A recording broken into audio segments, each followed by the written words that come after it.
Current ছিল না, তাই দেখতে পারি নাই। এই সুযোগে প্রজাপতি হয়ে গেল। এই রাতের বেলা এখন আমি তাকে নিয়ে ফুলের উপর বসাই দিয়ে আসবো।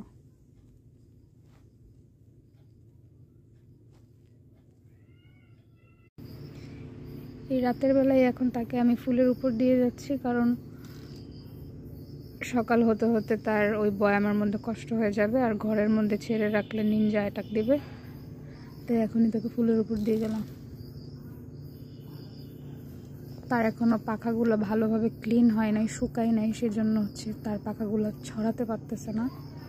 বাইরে থাকলে আশা করি পাখাগুলো শুকায় যাবে।